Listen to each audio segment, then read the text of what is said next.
we definitely have one. So I'm Okay. super excited. All right, great. Yeah. Okay. Um, so I think we can just start. Um, Um, okay. So I was hoping we have new people, so I will introduce you. I don't think that's Uh, necessary. Take it back. You can share your screen now. Okay. Right? All right. So do we have anybody who attempted the homework? Do we have anyone who attempted the homework to give us the experience of how it went? Anybody in the house?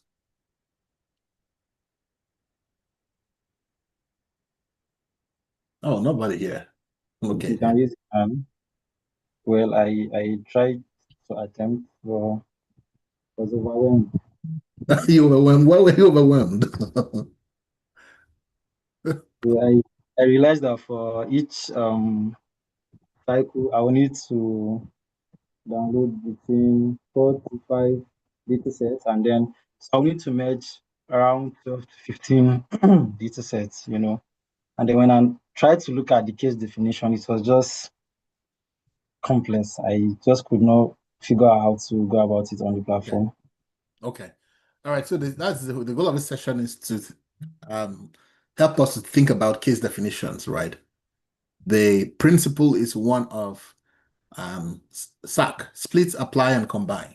So when you have a big problem, you must develop the ability to take a big problem and split it into its composite parts, solve for each part, and put them together, right? So that's what we just want to walk through today to see how do you apply that principle of split, apply, combine, right? So let's go over the platform. Let's download data sets and look at it very simple, and then see how we can then take that definition and operationalize it. So let me pull the definitions up and then, all right, let me share my screen first and foremost. So you had a very easy $500. That was the easiest $500 you could ever make. Uh, but okay. So Daniel, are you asking for where you can find the data set? Yes, sorry, download. Okay. I, Okay, let me share the link. Let me share the enhance link. All right here. So I'm going to drop the file here.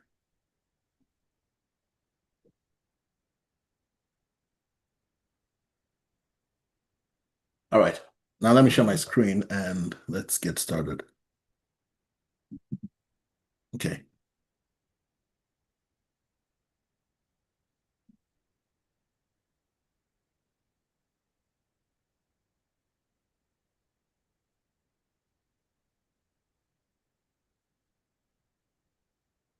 Can you see my screen? All Yes, right. sir. So the goal was to we have a manual which we shared this morning. Where is the manual? Jeez. Um, let's see. So we also shared the manual this morning, which is this here, which gives you a step-by-step approach of how to implement this. If you don't have it, it's on our LinkedIn, so you can get it from there. But the goal was to, let me open this in a new tab, replicate the estimates here in this MMWR, in this report. The original report was this. Let me pull the original report.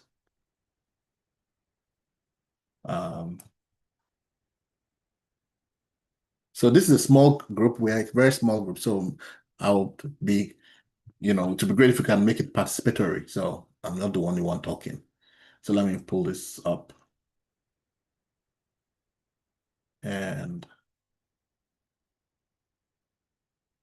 so analysis of periodontal disease is notoriously hard because there's so many variables involved in the analysis. And like was mentioned, yeah, it can get a lot overwhelming. So the goal of this session is not to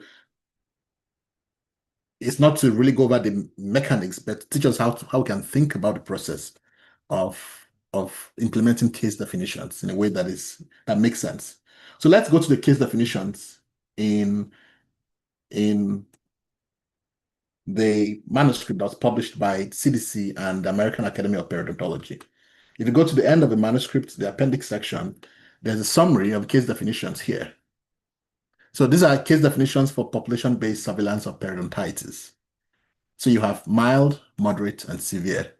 So the first thing we want to note is that those groups are mutually exclusive. Case definitions in general are mutually exclusive.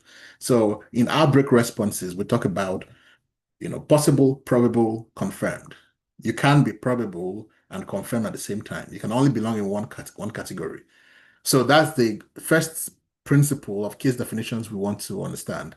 That when you have a case definition for a condition that is in the spectrum, you are expected to know that each of those categories are mutually exclusive. And so you know that for somebody to be severe, they must have passed through moderate and mild, right?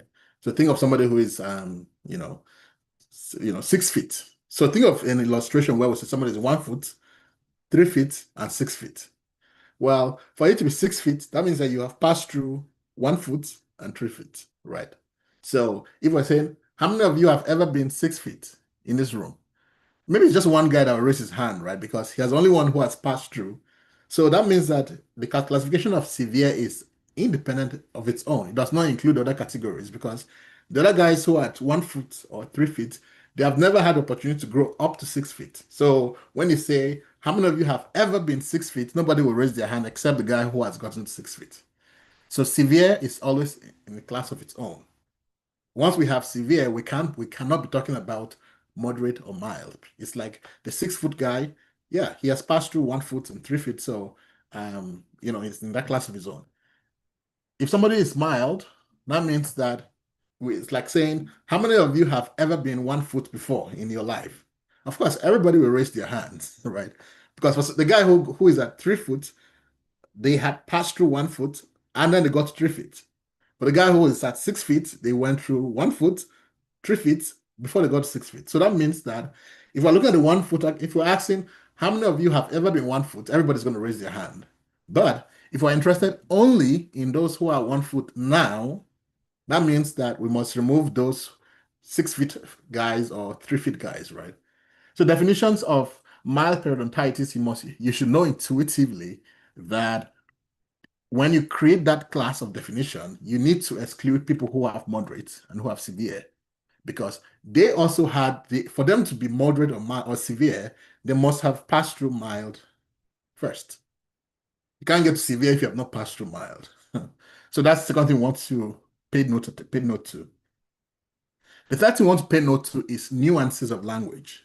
When you're operationalizing a case definition, you have to pay very close attention to even the smallest of things. One of the problems I saw, which everybody implemented wrongly in the assignment, was this point here. For mild, for example, you see all of these symbols have greater or equal to. They all have greater or equal to, except this part here, or one site with pocket depth greater than or equal to 5 millimeters. Everybody wrote this as greater than or equal to one site, right? And that comes from them seeing every other mathematical expression has greater than or equal to.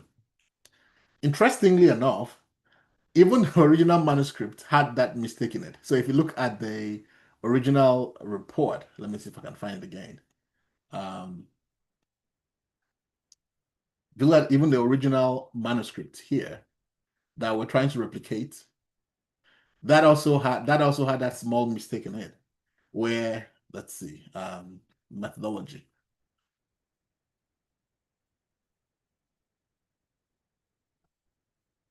All right, let's look for mild. So severe, non-severe, let's see. Aha, and mild periodontitis. Look at the definition here. Mild periodontitis defined as 2 or more interproximal sites with clinical attachment loss 3 millimeters or greater, and 2 or more interproximal sites with probing depth 4 millimeters or greater. Now, take note to the last part here, or 1 or more sites with 5 millimeters or more. Now, it seems non-trivial, but that's not exactly what the case definition says. Look at that word here, 1 or more. But take note to what the original case definition said. The original case definition said, where is it again? Why do I keep mixing this up? The original case definition said, or 1, not 1 or more, or 1 exactly. That's it. So when you're interpreting case definitions, you must pay very close attention to even things that appear very minor or trivial, because they can have an impact on your case definitions. So that's one thing we want to take note to. And then when we say total periodontitis means you have this, or you have this, or you have this, right? In general, whenever we're doing population surveillance, we always try to create a measure for any or total. So the word any and total are synonymous. They mean about the same thing. In the report, they had let me close some of these pages. Let me move this to the side, to the side by side. So in the report we're trying to replicate, let's look at how things are reported so that we can be sure we are following them very closely. Let's go to table 1. So they had severe, non-severe, again, mild or moderate. So mild, so if you have mild or you have moderate, and then you have the total. So you take note also of how things are reported. Here they report the point estimates with the standard errors, right? So that's exchangeable. You don't have to report confidence intervals. You can literally get the confidence intervals from this, but that's just individual preferences. So that's what we're going to do now. We're going to say, all right, let's take all of these definitions and let's replicate them exactly as the case definition says, and then we will try to make sense of that. Now, another thing we want to take note on the case definitions was sometimes they mention this phrase, not on the same tooth, and other times they don't mention it. It is a very, very important distinction that we want to pay attention to. So look at this definition, for example. This says 2 or more interproximal sites with attachment loss of 3 millimeters or more, and 2 or more interproximal sites with probing depth of 4 millimeters or more, not on the same tooth. Take note that this one here, this part didn't have that expression, not on the same tooth. That was missing there. It's not a mistake. Again, when you're applying case definitions, you can't assume that things are a mistake. You have to take things at face value. Exactly the way they said it, that's how you're supposed to implement it, right? So here you see that this is mentioned as not on the same tooth. But here it's not mentioned. Here you see 2 or more interproximal sites with attachment loss, 4 millimeters or more. You see not on the same tooth here. And then you see, again, not on the same tooth. So here you have this part and this part are specifically mentioned as not on the same tooth, right? So, and then here you see not on the same tooth is mentioned here, but not mentioned here, right? So those are important. This is the difference between somebody who who's an expert versus someone who's not an expert. It's the attention to detail. You must pay absolute attention to every small detail provided. The next issue of confusion that I saw in most of the people who attempted the homework was this word here, interproximal. In the original methodology for NHANES, the measure for each tooth at 6 sites. So let's go back to our manual. Let's look at what it means by interproximal. So here, let's look at what that means in detail. Okay, I think we have a picture there.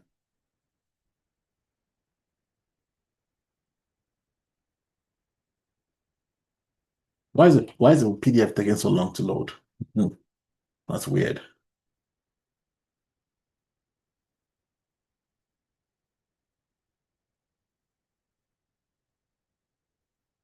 Or maybe I've passed it already. Okay, let me go back to the top.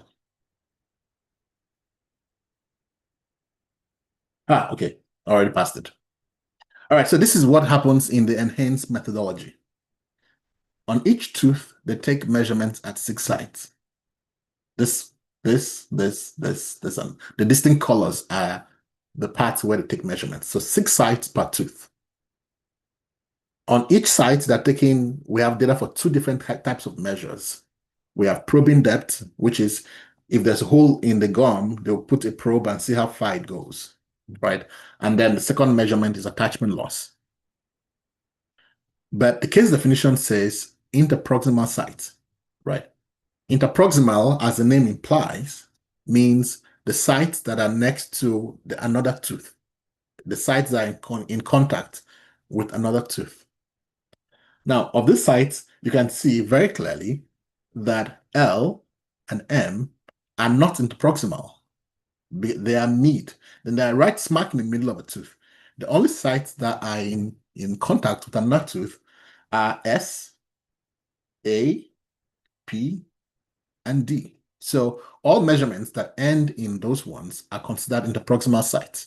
So that was a very common mistake I saw in most of the case definitions, right? And so some used, interestingly, some used L and M as interproximal sites.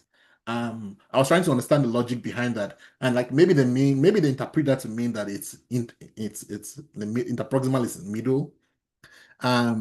But in general, if you're working as an analyst, most likely you're going to be working in a field that you do not know, that is unfamiliar to you. So in that case, when you come across terms that you don't understand, the best thing to do is to just do a simple Google search. Or you could just, nowadays we have things like Grok, right? So just open Grok and say, what are interproximal sites on a tooth? And I'm sure it will do a brilliant job of explaining that concept. My computer seems to be, for whatever reason, seems to be very slow, right? So you just Google what are interproximal sites, proximal sites on a tooth.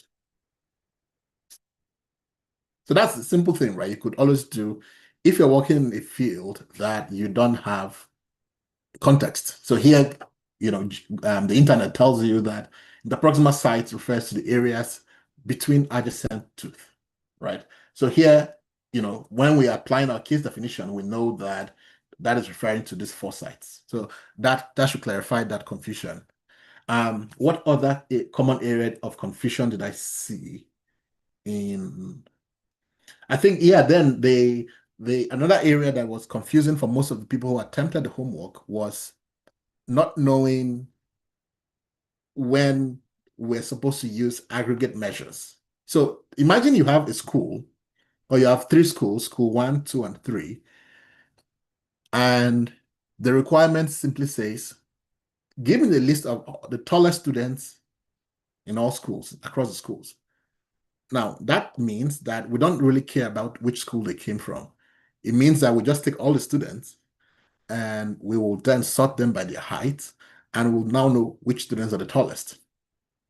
But if the instruction says which school has the tallest student, now that is a different thing, right? Now we have to look at in each school first and look at the summary. The summary in this case is the tallest student, and say, okay, this is the tallest student from this school, this is the tallest student from this school, and that's the tallest from that school. And then we can now know the tallest from there, right?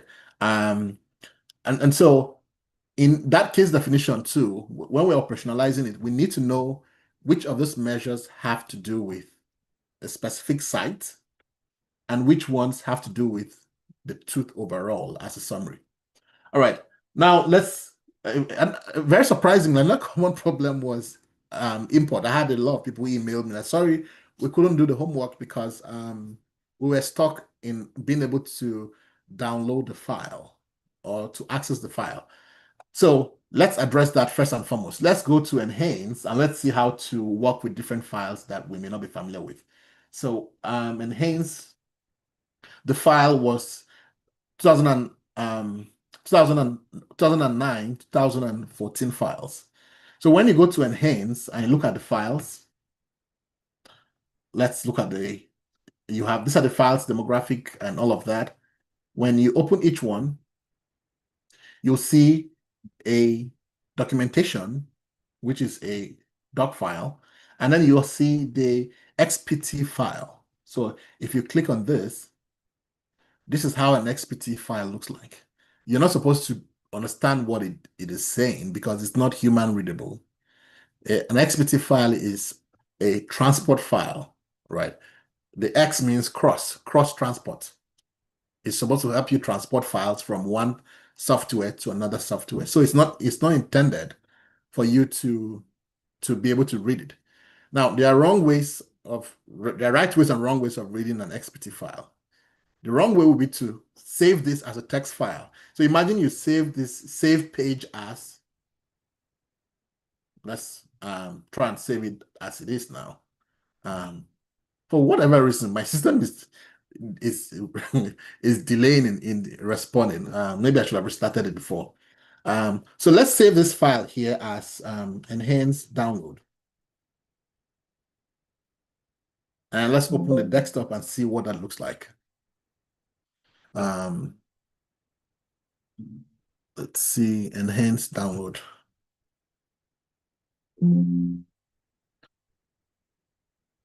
Oh, you can't see my other screen. I'm using two computers, so it's showing now on my desktop is on the other one. But let me pull it up and show you what I can see here. Where's the file now? Oh, better yet. Let me find a way of opening and showing it to you so you can see what I can see too.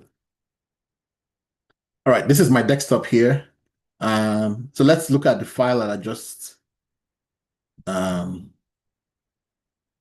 enhanced download. So you see, this is the this is the file here. This is the file that I just saved here. Now, when you download the file, you should check the format. This is a text document. That's not the format we want, right? So if you see it's saved as a text file. So if you open it, it's going to open as a text file, right? Okay, geez. But that's not what we want. So that's not the right way to save an XPT file, right? So let's show you the right way to do it.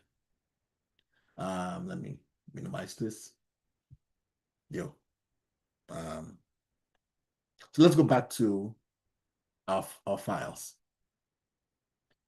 So to save an XPT file, let's go back to demographics. So you keep that open, you right click on the link and just click save link as, right? Then it will open up. Let's call this attempt number 2. Ignore this file, that's what it says here, and click on save. And let's open the attempt number 2 now, and let's see what that looks like. So let me bring back my desktop so that we can now see what that file looks like now and compared to the previous one.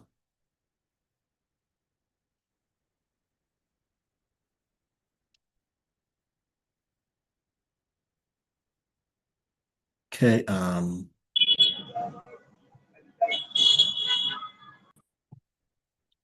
right, let's look at attempt number 2. That's the file we're looking for now. So you see, attempt number 2, now you see this reads as an XPT format. This is what you need to see, right? If you're not seeing it this way, you're doing it wrong. So remember the first one we did, let me sort by date, and so we can see very clearly. So this is the first enhanced download, the first attempt we made. It was a text document. Attempt number 2, XPT format. So this is what you need to be seeing. So once again, let me repeat what I did. I came here, I save link as, and then I just gave it a name, and that's how you save it as an XPT format. Another problem, some that some folks we're asking, well, how do I read an XPT format? Well, if you're using the Chi-Square platform, you don't need a special software to read the XPT, right? You simply just read it directly. So let me go to the Chi-Square platform and let's see how I can do that. I'm going to go to data analysis, and I would simply just, let's start a new project, give it a name. For example, enhance demo, proceed. Then you select where you want to read it. You can choose wherever the file is located. I'm going to click upload and then look for where the file is. So in this case, it's on my desktop, and I'm going to look for attempt number 2, which is this one here, and then upload it, and then proceed.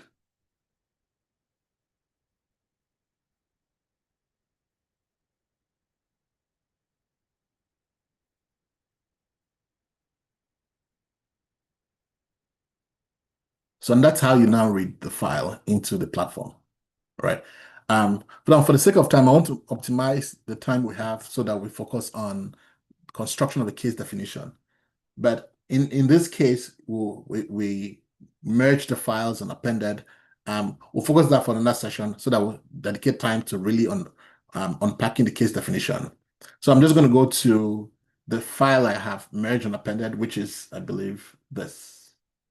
So this is where I was working to create the manual that you have here. Obviously I had to create the project to do it. So that's the one there, but I'm just going to start from the beginning so that we can see how all of those things worked from the beginning to the end. So let me simply delete all of the variables that I have here. I'm going to delete all these variables, and then we can start from scratch.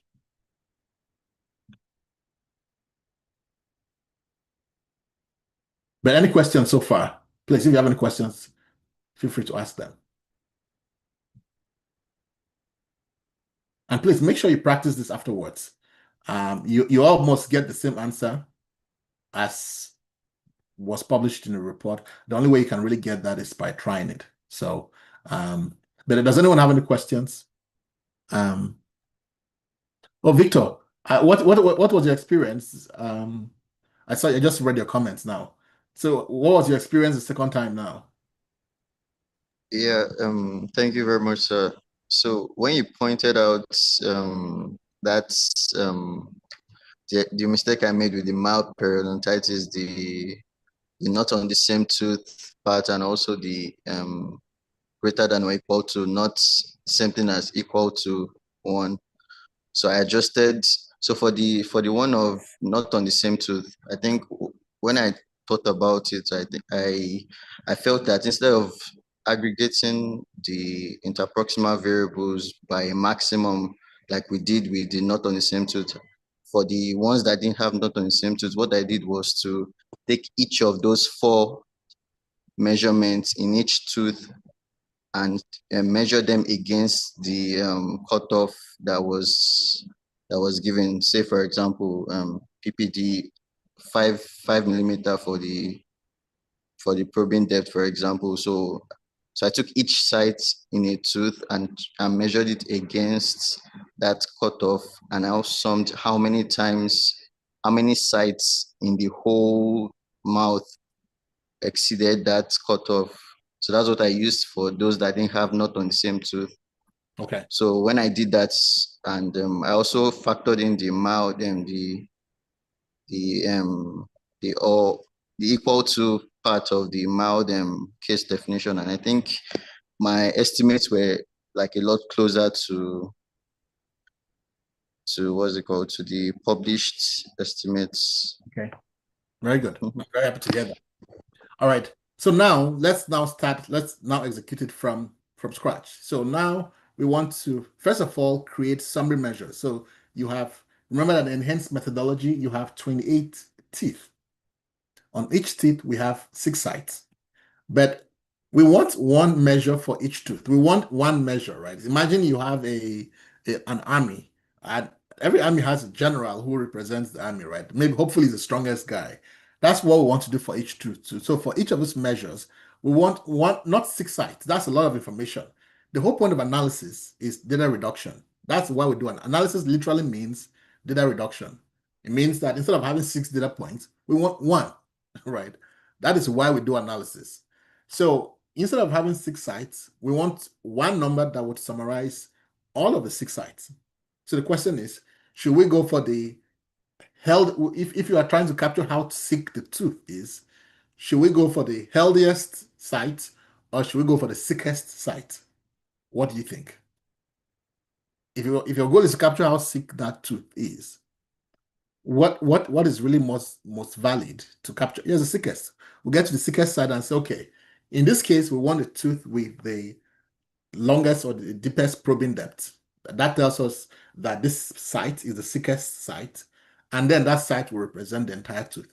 So our step number 1 is for each of the 28 teeth, and by the way, 28 teeth because enhanced methodology does not include the last molars. For those of you who are not dentists, you have you have how many teeth? You have 32 teeth. Take that number with a pinch of salt. I don't know much about dentistry too. There are 32 teeth, and you have your last molars, also called the wisdom teeth. The wisdom teeth are not included in enhanced methodology. And the reason why they're not included is because in the US, for example, most adults have the wisdom teeth removed when you become wise, when you become an adult. And so they are removed. And so they're not there for most people. And for people who have not even had it removed, most times that the wisdom teeth are impacted, which means that sometimes they may be bent at an angle or may not be fully visible, right? And so it becomes very hard to measure 6 sites on them. So for those reasons, enhanced does not include them. So when you remove the 4 wisdom teeth you have, that's why the enhanced methodology does not include 32 teeth, but instead 28. So our first job is to say for each of those 28 sites, let us summarize for each tooth how sick it is. And like we said, we're going to find its site with the worst measurement. So the worst of the worst. So that's the first task we have to do. So on the platform, we're going to come to data processing and come to arithmetic transformations. Arithmetic, because we're looking at numbers, just basic arithmetic, which is the biggest, which is the smallest. That's the kind of thing we're doing here. So we'll come to arithmetic transformations, and what we need is statistical summary across variables. In other words, we're saying for this tooth, here are the variables for this tooth. Summarize them for us. So let's select that. The platform allows you to handle an individual analysis by itself or to do it in batch mode. Here, we need the batch mode because it's going to be a lot of work if we're to do it one tooth after the other tooth after the other tooth. So we're going to just do it in batch mode. So our first batch is the first tooth. So we're going to look for the tooth. Let's say tooth 02. We're going to start with loss of attachment. So remember that on each tooth, Enhance takes 2 measurements, attachment loss and probing depth, right? Think of the probing depth as a measure for acute disease, while the attachment loss is more of a measure for chronic disease. It's like a scar tissue of old disease. But when we use both of them, it gives us a very accurate measure of how healthy that tooth is, right? We don't just want the scars of the past, we want the current disease. And so the 2 measures give us an accurate representation of a disease status of a tooth. So we're going to use attachment loss, which is like a scar of old disease, but also probing depth. So 2 summaries for each tooth. So remember, 6 sites per tooth.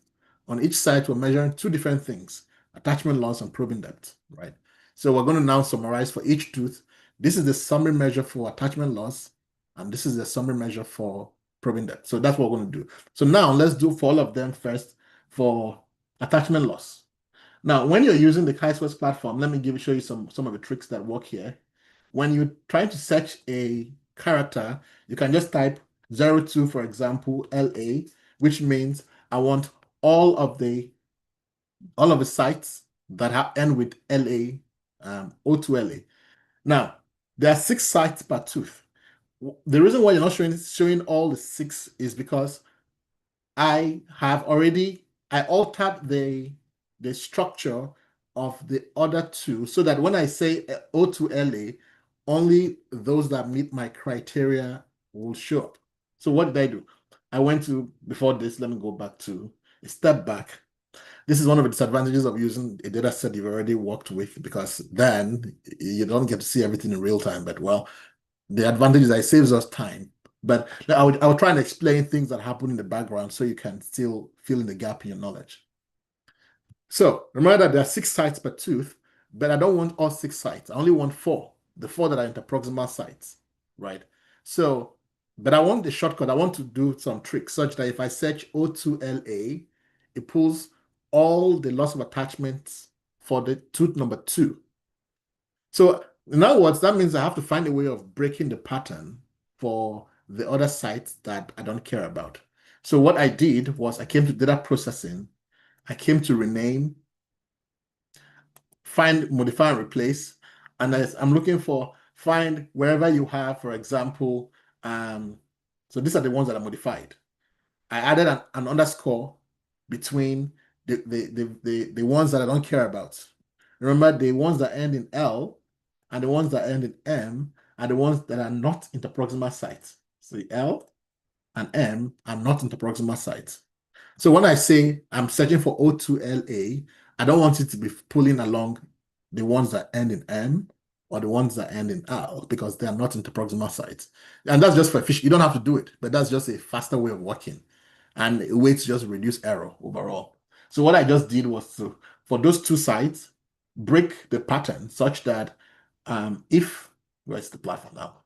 Where you have, it ends in M or L, I introduce an underscore so that if I say O2LA, this one is now O2 underscore LA, so it doesn't fit the search. That's just a simple trick. And the platform allows you to find and replace in bulk that way. So you can say find, for example, underscore PC and replace all those instances with something else, right?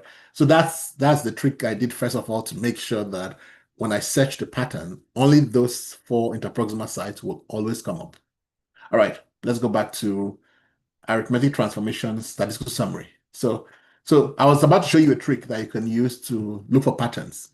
When you search a pattern like O2LA, it's going to pull up all the variables that have this string in them, right? And you can then select all that match that pattern, right?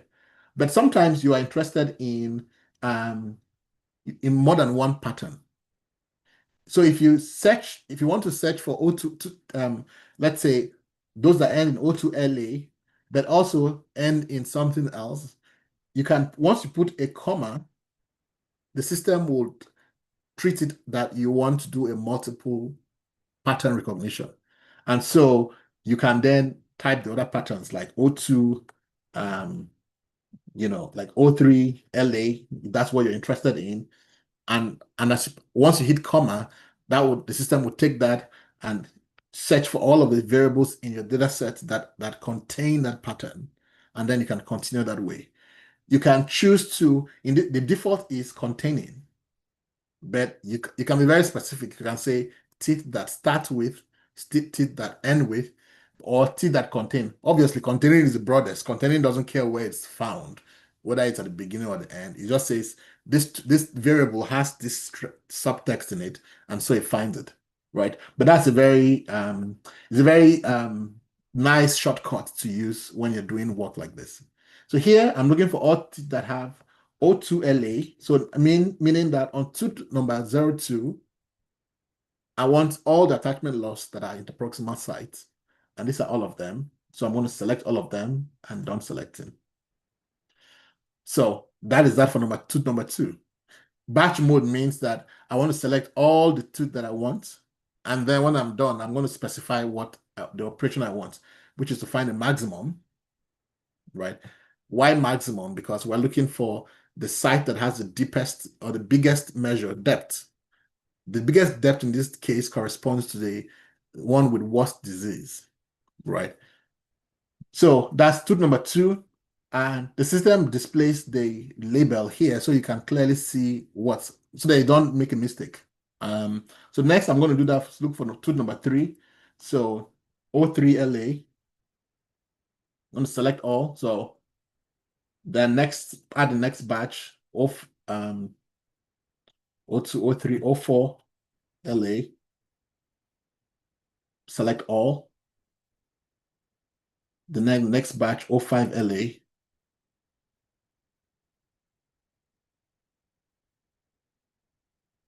This part you have to specify them, all the variables you need. O6 LA. So you can see the wisdom of trying to exclude the non-interproximal sites. Because in general, the more clicks you make or the more code you type, the more likelihood for error. You want to make as few clicks as possible. And in general, you want a scenario where you always select all. So as part of the data preparation steps, you need to create a scenario where all you're doing is just select all. Because remember that the moment where you now have to start using your judgment to say, I'm going to click this out, click this one, and not click that one. Oh, that's when error starts to come in. Especially when you're now doing across many teeth. Oh, you're going to have some error. And you will never be able to find where the error came from. So that's why that earlier preparation step was necessary, so that I just exclude the ones that are not relevant, such that consistently I'm selecting all.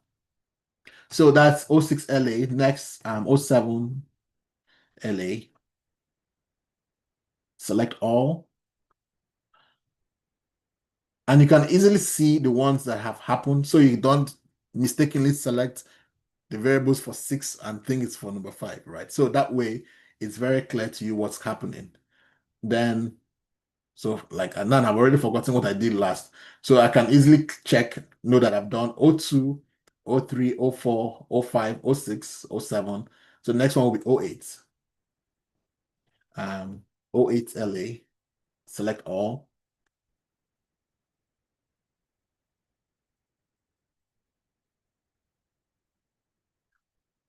And the system also shows you the number of variables that you have in each batch. Because in this case, we expect to have 4 interproximal sites on each tooth. If you have 5, that means you have a problem, right? Or if you have 3, you have a problem too. It has to be exactly 4, because that's the enhanced methodology. So that's why you have summary measures that allow you to know what you have on each tooth. So next will be O9 LA.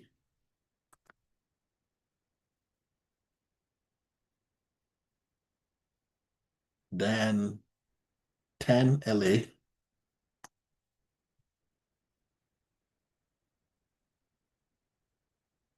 Then 11. This is the boring part of the work. 11 LA. Then 12.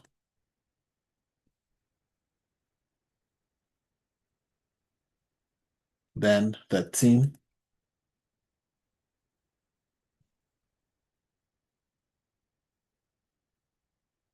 Then 14.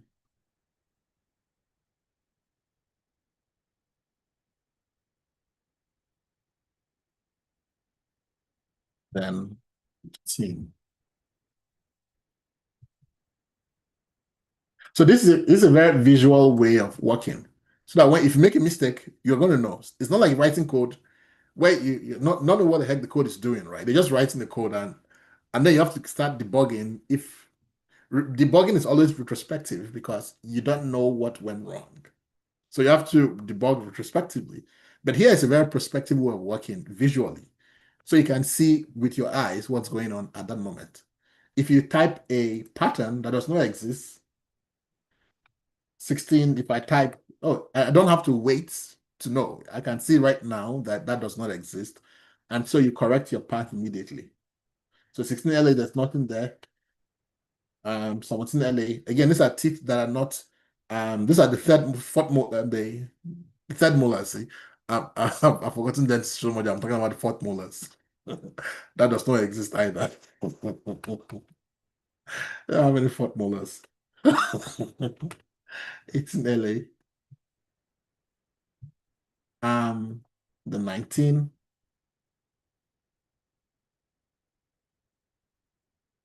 then 20,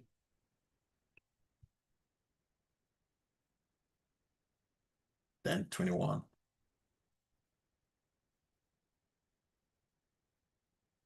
This is what makes the enhance such a monster.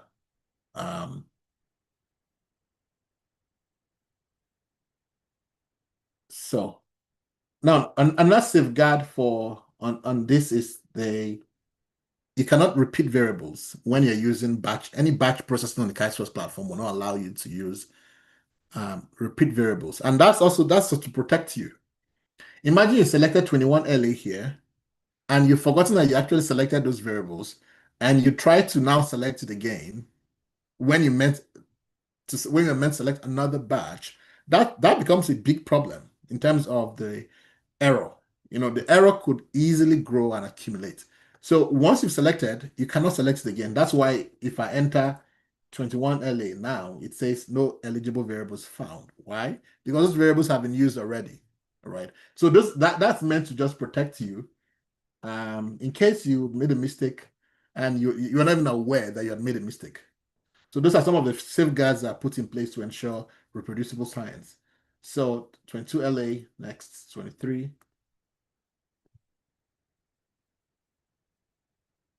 Then 24.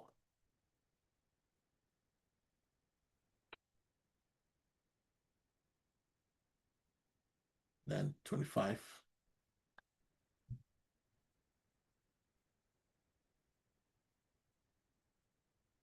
Then 26.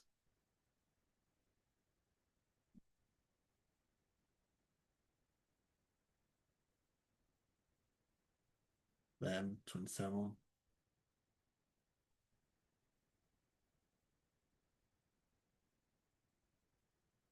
Then 28.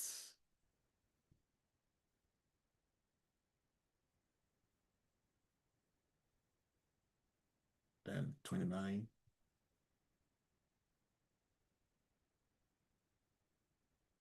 Then 30.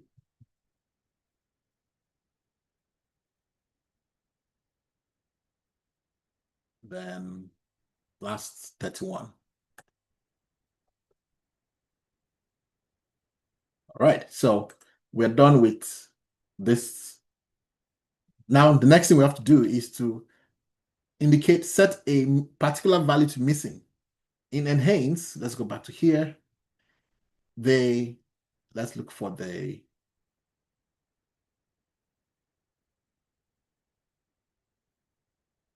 exam data.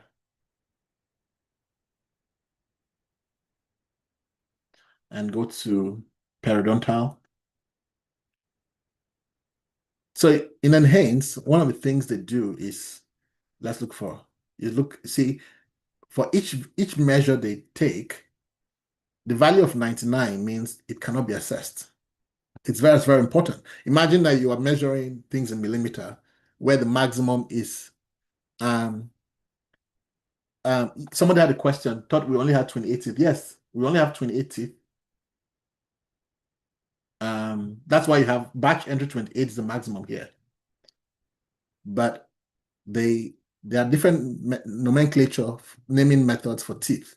There is the I have completely with the FDI or FDC now nomenclature. So the different types. Daniel, do you want to tell us how the number teeth? Okay. Are you able to unmute yourself? Okay, already.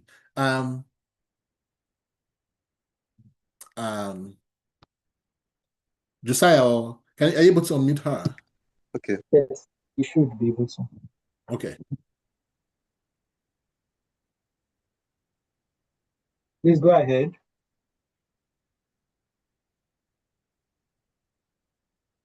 So do you mean like Palmer Nutrition and the likes, FDI?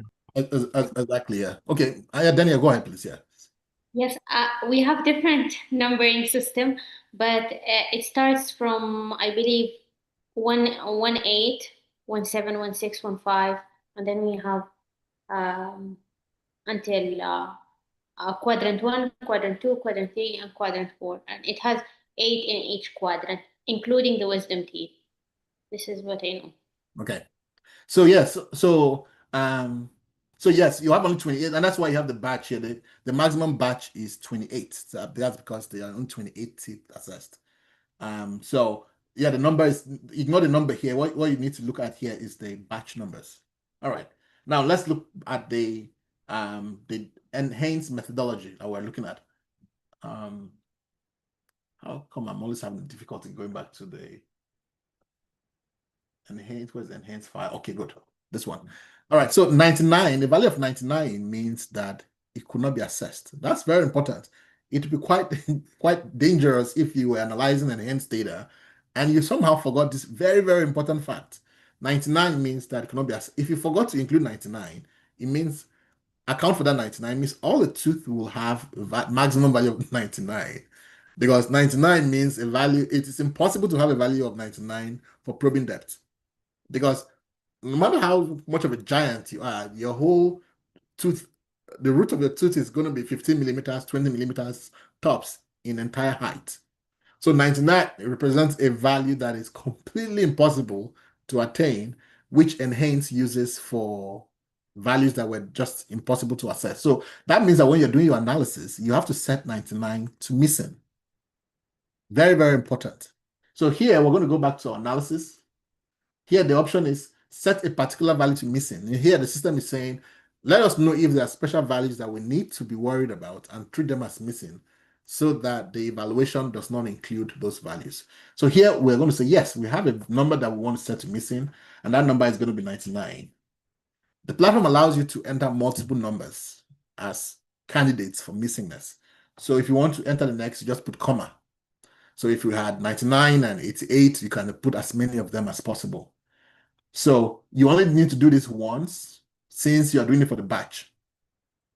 If you're not doing it in batch mode, that means that you will have to do one tooth, 99, select maximum, and then go to the next. That's going to be a lot of work. So that's the advantage of batch mode, is that you only do this once and it applies to all of them. All right. So now we are there's this other item here which says assign as missing to rows with any missing value. You want to leave this unchecked. Checking this box, look at this information here.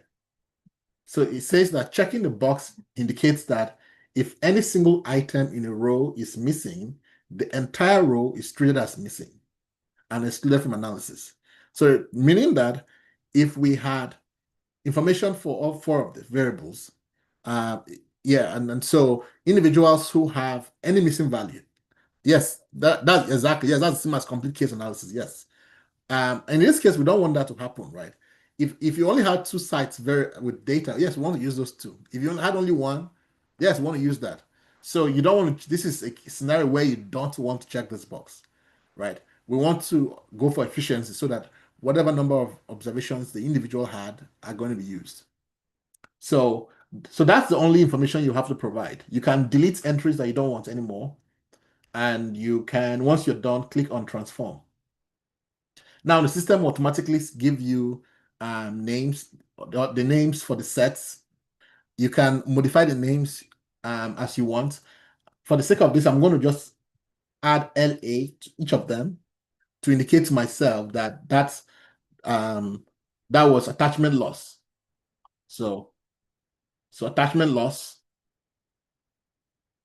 So I'm going to add this to, just so I can know for myself that these were the variables that we're measuring attachment loss.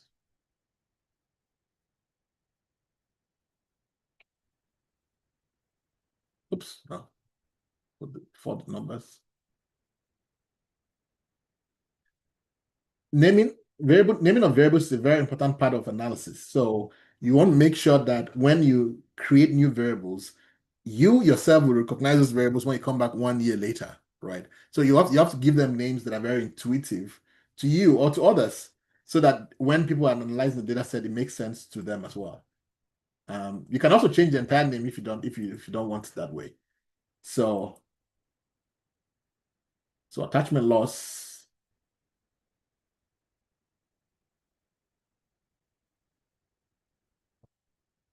And we can proceed now.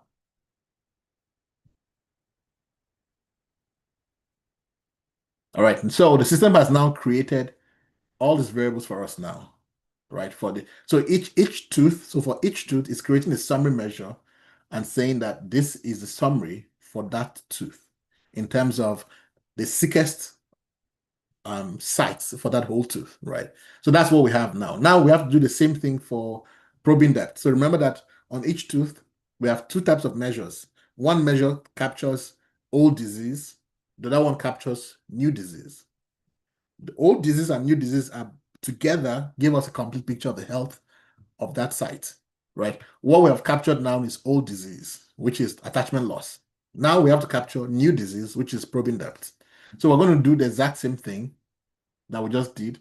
Again, we come to data processing, we come to arithmetic transformations, we want statistical summary across variables. And now we're going to again select the batches the exact same way. With O2, but this time it's PC that we want, probing depth. We're going to select all of them.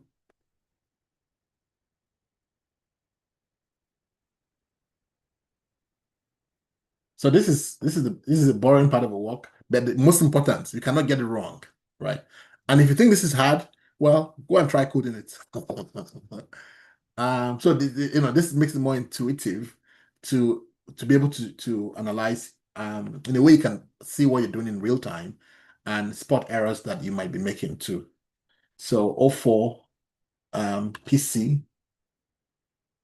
Okay, we've already selected O3, so O4 PC. So O3, O4, and O5.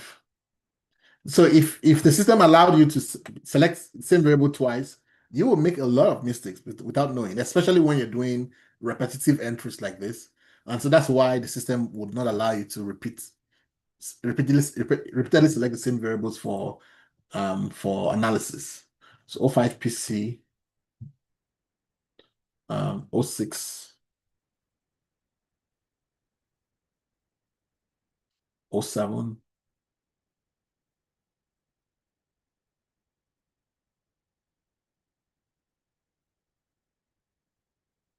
Then O8.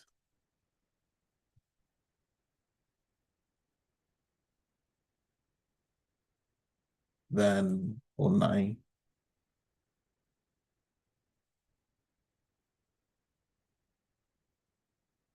Then 10. I'm going to put another challenge similar to this, but that would involve analysis of DMFT, right? The goal is to turn all of you into dentists, whether you know it or not. So that challenge will be to take, it's similar in principle, but different, but it's to test your ability to take a particular knowledge of fundamental knowledge and apply it across a very different, scenario. So we're going to announce that challenge very soon. So that's your new opportunity to earn $500, right? I think those who tried it then will have an advantage because they've already been through that pain. So they understand, okay, this is how this thing works. And I really hope that somebody wins it this time around, because that's the whole point of a challenge, that somebody wins the challenge. All right, so that's 10, 11 PC.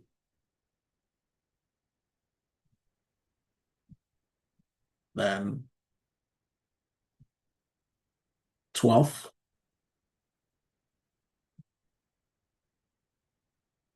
Then 13.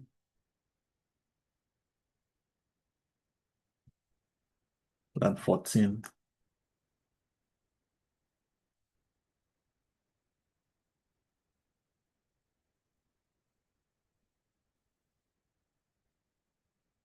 Then 15.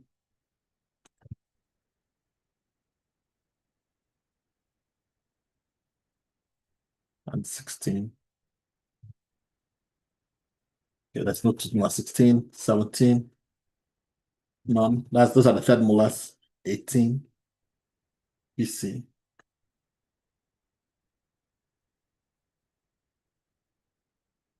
These numbers are very foreign to me. We never, when I was in dental school, we didn't use the FDI. We used the quadrant system. And so it would be like upper eight, upper left eight, right? Or up or lower left eight. That's the convention we were trained. So when they say tooth number 31, I have to first of all sit down and calculate it in my brain because it's not very intuitive to me. All right. What do you use in training in Saudi Arabia? Is it the same thing? Do you use FDI? Oh, quadrant, okay. 19 PC. 20 PC.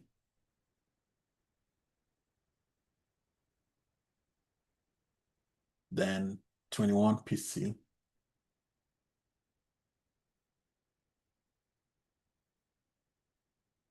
22 PC.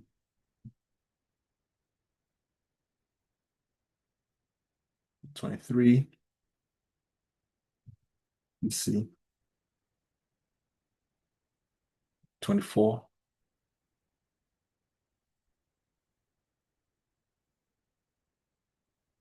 25.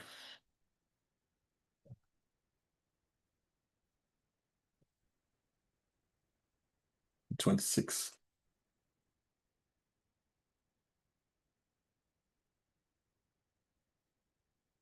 27.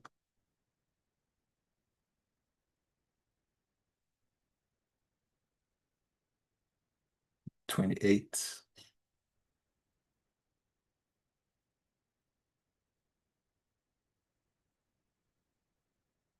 Then 29.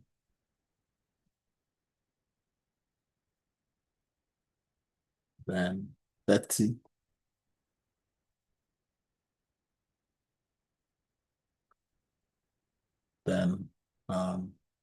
31 PC. Okay, so again, want to set the particular value to missing, and that value will be 99.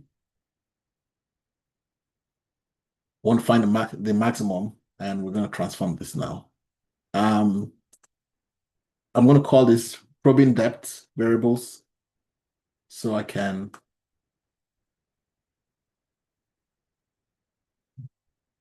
remember what they mean. I should just call them PC to match what was there. But anyways, it's all good.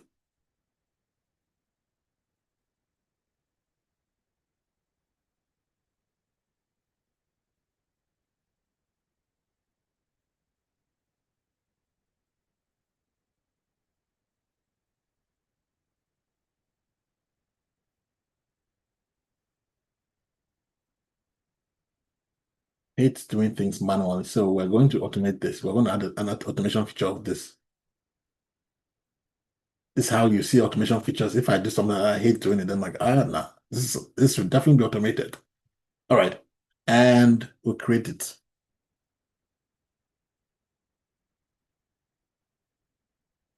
All right, so now we have our variables created for maximum probing depth and maximum attachment loss. Now we have to now create the variables in the definition.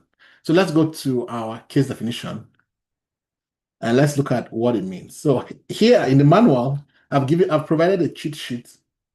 Oh, by the way, regarding the question of teeth numbering, this is there's a picture here that shows you what each corresponds to in terms of the numbering. The one in hands is the FDI. So you have to see up to tooth number 48, but you can read the manual to see what it corresponds to. But anyway, let's go to where we're looking for. There's a cheat sheet I've provided that allows you to map the case definitions to what they mean. So that's where I'm going to now.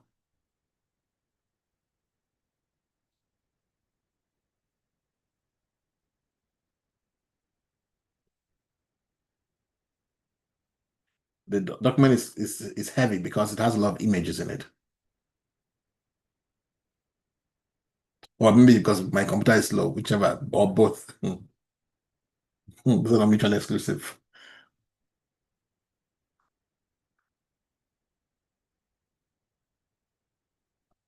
Let me just control find cheat. Aha, much more efficient. All right. So let's look at so here, what I'm trying to do is try to break down the definition to its fundamental level so we can all follow what's going on. So for severe, 2 or more interproximal sites with 6+ millimeters of loss of attachment, not on the same tooth. What does that mean? It means we should check the tooth-specific summaries, the ones we just created now. And you have 28 of 28 teeth, so you have 28 summaries. And count for each individual row, how many of those 28 variables have a value of 6 millimeters or more. That's what it's saying. So that's how we're going to implement that. So we're going to create a new variable here called number of teeth with lots of attachments that is 6 millimeters or more. That's what we're going to. So we're going to create a variable. In other words, for individual number 1, for each of those 28 variables, we are counting how many of those variables have a value of 6 millimeters or more, right? And then the second part of the definition says, and 1 or more interproximal sites with probing depth of more than 5 millimeters or more. So here, again, this one does not mention not on the same tooth. It is silent about that. So that means that we're going to check site specific. So this one was tooth specific because it says not on the same tooth, right? This one is site specific. Why do we know that? Because it doesn't mention not on the same tooth. So that means that we have to take the individual sites and we have to examine which of them, how many of those ones have, probing depth of 5 millimeters or more. So let's create this one first. Again, remember we're taking each individual row and we're going to count for the 28 variables we just created. How many of them have 6 millimeters or more? So let's do that. Well, and we're going to call the variable this. So we're going to go to the analysis platform, come to data processing. Again, arithmetic transformations. But this time we're going to use something else. We're going to use sum of items meeting condition. In other words, take for each individual row and give me the sum of variables. How many? The sum that meets that condition, right? So we're going to click that. And the variables we're interested in are all those that have the context of set AL. All variables that have the summary variables that have attachment loss in them. So we're going to select all of them. So these are all the variables that were summaries on each tooth, right? So there are 28 of them because there are 28 teeth. Each of this is representing tooth number 1, tooth number 2, and so on, and telling us that this is the worst disease for each tooth. And so we no longer have to set a particular value to missing because we already did earlier. So it's not relevant here. So include variable in count if value is greater or equal to 6. Right? So in other words, for individual number 1, we are saying take all these 28 variables and give me a count of the number of variables that exceed 6 millimeters or more. That's what we're saying in simple English. But it's your job to be able to take that language and interpret it this way. And that's all we're doing, right? So, and again, we're not going to check this because we're saying if you don't have 28 variables, just use what you have, right? And we click on let's confirm that that's what the definition is saying. Let's confirm that number 6. Okay, 6 millimeters exactly, with 6+ millimeters, so that's correct. So 6 here, and we're going to transform. Let's change the name to what we had here. Number of teeth with attachment loss of 6 millimeters. And we're going to proceed.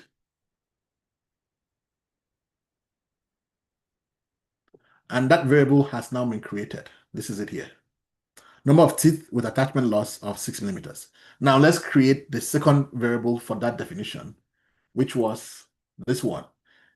1 or more interproximal sites with probing depth of 5 millimeters or more. So this time around, we're interested in number of sites, right? Number of, not just sites, number of interproximal sites. So we take all the interproximal sites. Remember, 4 sites per tooth, take all of them across the 28 teeth and count how many of those interproximal sites have 5 millimeters or more, right? So remember, we're using probing depth. So let's go here. Data processing, arithmetic transformations, sum of items meeting condition. And we're interested in variables that contain PCA, right? PCD, PCA, PCP, and PCS. Remember the 4 interproximal sites that are the ones that end in DAPS, DAPS, right? DAPS. So the ones that end in D, A, P, and S are the interproximal sites. So we're saying there are 112 variables that are interproximal sites that capture probing depth. So the definition says select all of them. And according to the definition, it says count for each individual how many of those interproximal sites have probing depth of more than 5 millimeters. Let's confirm the definition again to make sure that we're saying the right thing. Yes, 5 millimeters, right? So we'll come here and we're going to say value is greater or equal to 5. Yeah, that's all we need to do, and we transform. And we're going to call this number of sites with probing depth of 5 millimeters or more. Not number of teeth, number of sites. Why number of sites? Because the case definition did not say not on the same tooth. And we're taking it literally at face value. We're not interpreting it. You have to do what the case definition says. You can't interpret it. Just do what it says. And so we proceed. So it creates that new variable for us. Now let's go ahead and create for all of them, and then just create the variables as we need. Then for moderate, it says 2 or more interproximal sites with 4 millimeters loss of attachment, not on the same tooth. Whenever we see not on the same tooth, that means that we're looking at tooth-specific summaries. So in other words, it's saying take all the 28 teeth that you have generated summary measures of attachment loss and count for each individual how many of those 28 have 4 millimeters or more of attachment loss. That's all it's saying. It's not complicated. So we come here to data processing, arithmetic transformations, sum of items meeting conditions, and we're selecting attachment loss summaries per tooth. So set LA, set LA. How do we capture it now?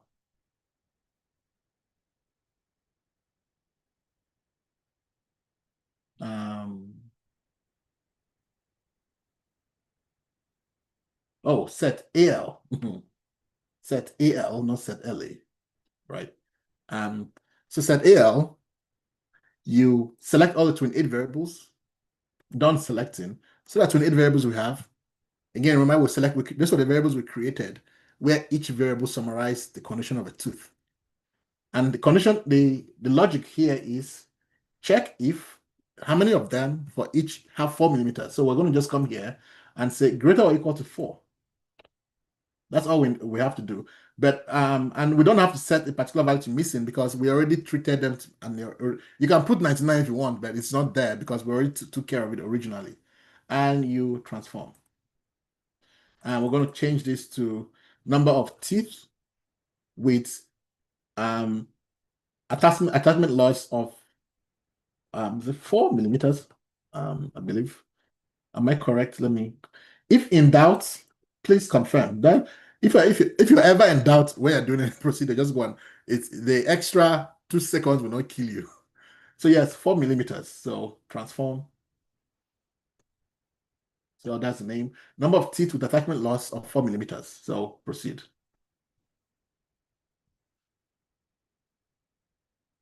So that variable has been created. Now let's create the next one, which is or 2 or more interproximal sites with probing depth of 5 millimeters or more, not on the same tooth. So again, we see the expression not on the same tooth. That means that we're supposed to use tooth-specific summaries, not site-specific measures, right? So we're going to select all the teeth that have to do with probing depth, and we're going to see how many of them exceed 5 millimeters or equal to or more than 5 millimeters. So we're going to select again all the probing depth measures. So data processing, arithmetic transformations, sum of items meeting condition.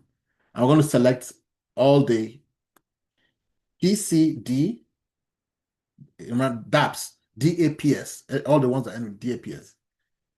PCA, PCP, and PC DAPS S, right? So DAPS, we have all our 4 DAPS here, DAPS. And 112 variables, we select them, done selecting. Again, let's go and confirm. If you're in doubt, always check. So the definition is 2 or more interproximal sites with probing depth of 5 millimeters or more. So we're looking for 5. So we're going to set here 5 millimeters. But now we're using the raw measure. So we have to set 99 to missing. Remember. So we have selected all the 112 variables.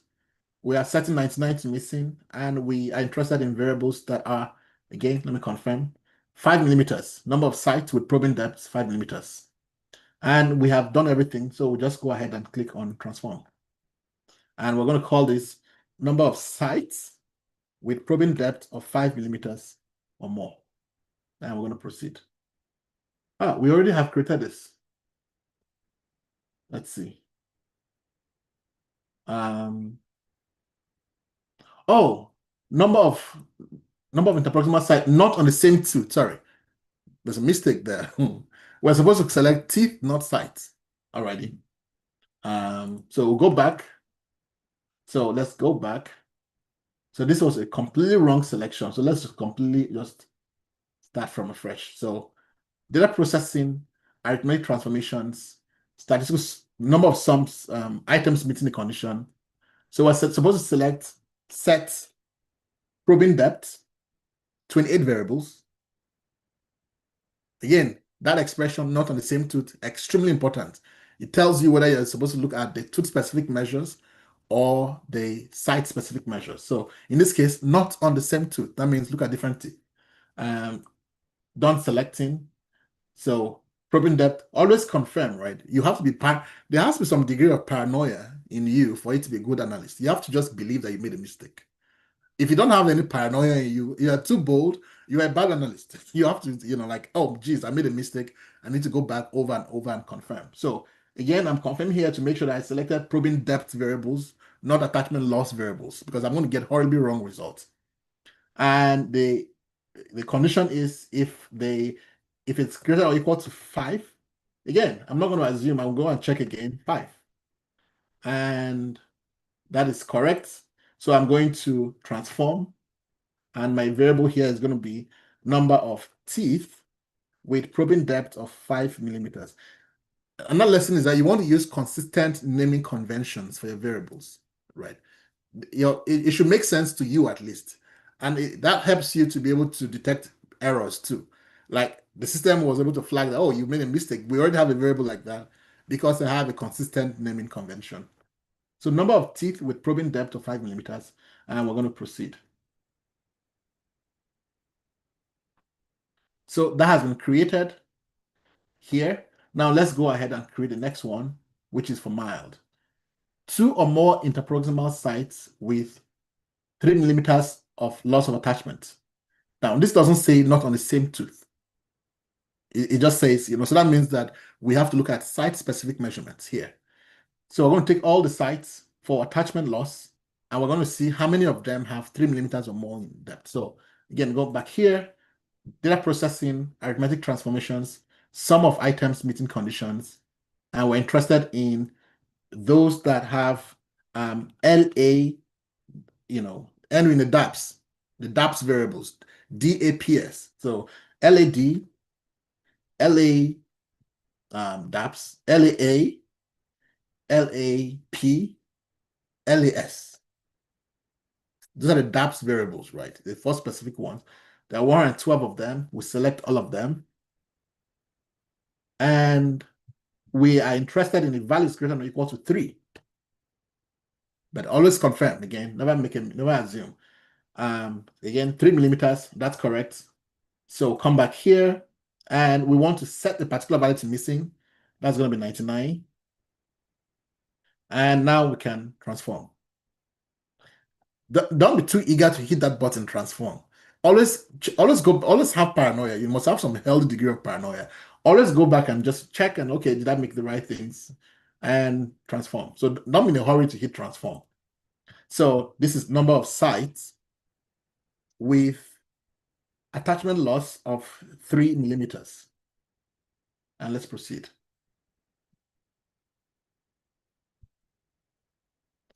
Okay, we have done that. Now let's create the next variable that we need.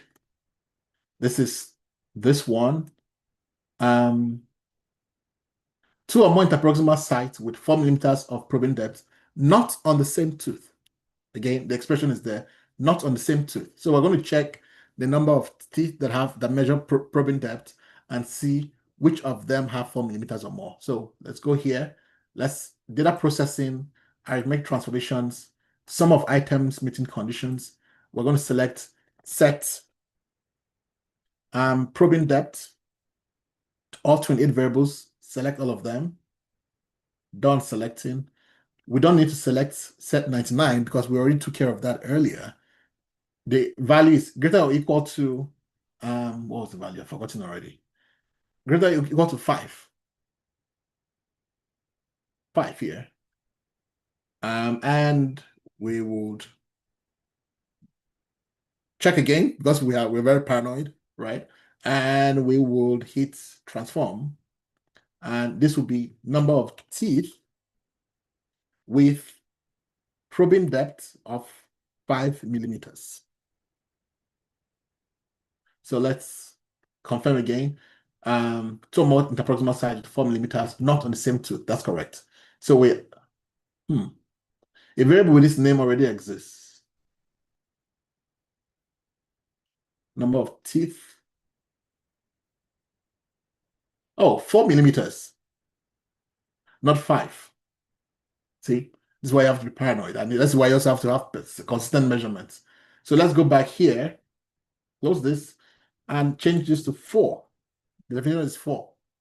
So please, ladies and gentlemen, you gotta be paranoid. You must keep referring to the single source of truth over and over and over when you're constructing case definitions. Otherwise, you make a mistake and you never even realize that you made a mistake. So it's 4 millimeters, not 5. So PD measurements greater or equal to 4 millimeters. Let's transform. And it's number of teeth with probing depth of 4 millimeters. Now let's try again and see. Okay, now great. So we have that created. Next, let's look at the last one. Okay, this one is already created, same as in severe, right? Good. Now we have done the hardest part of the work, which is constructing the case definitions. The values that need to be used in the case definitions. Now the easy part is creating our measures. The first is severe, so let's go to severe and create it.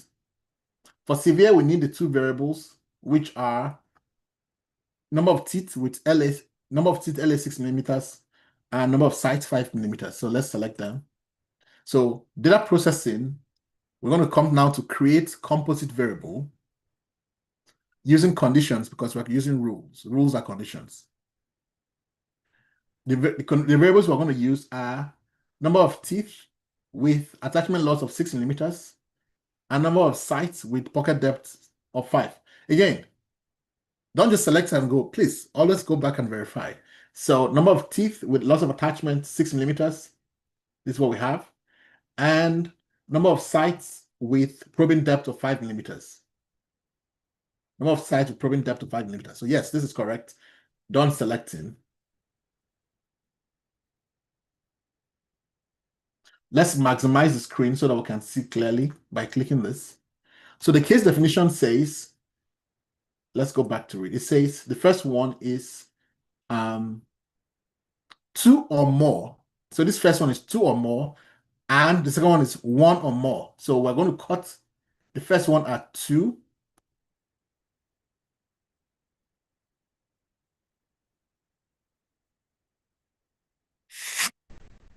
And we're going to cut the second one at 1.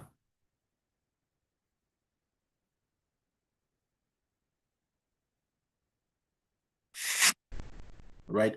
So this is all the individuals that have 2 or more sites, 2 or more, teeth that meet that condition. And this is all the individuals that have 1 or more, right? So the case definition says it's either you meet this condition, you must meet this condition, and this is very important, the word and, all right? So you have to meet this and you meet this. So the 2 guys at the top. So you have it's this and this.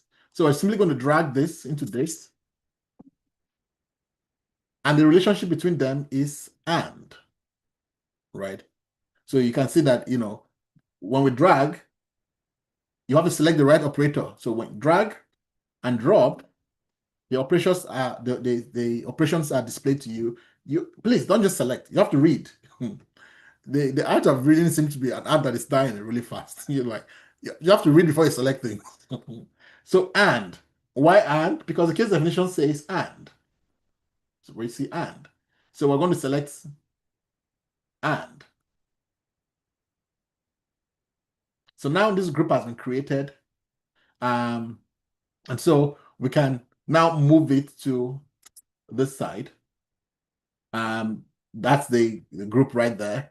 And then all the other individuals, we want to assign them into a group of their own and exclude missing values. We, in general, always exclude missing values, because to avoid the risk of misclassification. So now we have 2 groups created. We can now recode them as 0 and 1. So more actions, edit this label. We're going to call this 0. I'm sorry, 1. The individuals that meet the condition. And more actions, edit label. I'm going to call this 0. Confirm. So we have 1 and 0. And proceed to complete resolution. Complete resolution simply says the system will automatically check if you made a mistake, if there are overlapping groups. Of course, you're not the one checking it. All of that is automated. It checks for overlaps. Let's proceed.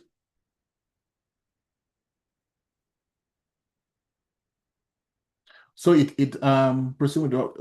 detected conflicts in our resolution. Let's go back. Missing values, if any, are grouped accordingly, and the account remains available. Okay, so that has to do with our designation of missing values, but not to worry. Let's assign a variable name, severe Herio.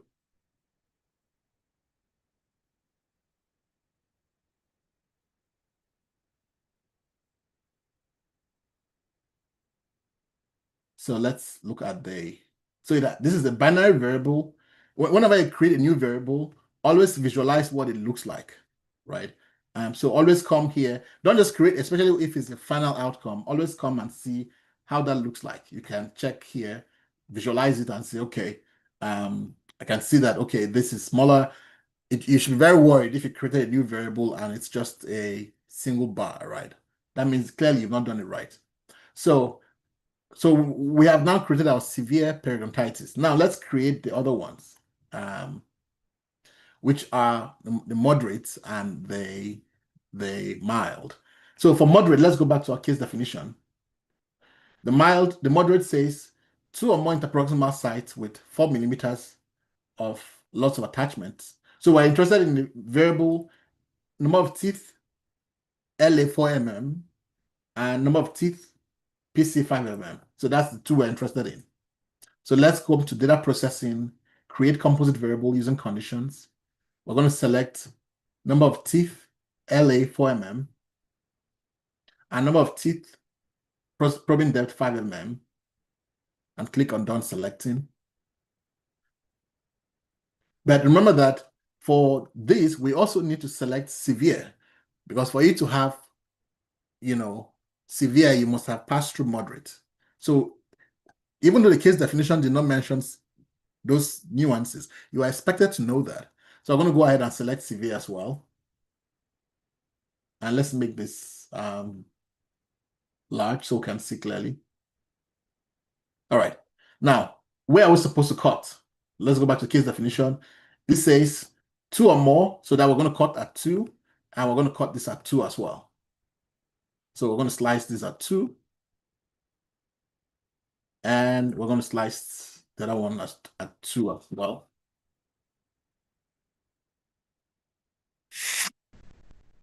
Okay, so let's go back to definition. It says you must have this or this. So we're going to drag this to this. And the relationship is or. Right? So this is a group here. But remember that for you to be moderate peritonitis, you must not have severe. So that means that we have to drag this group, this one, and select and. Does that make sense?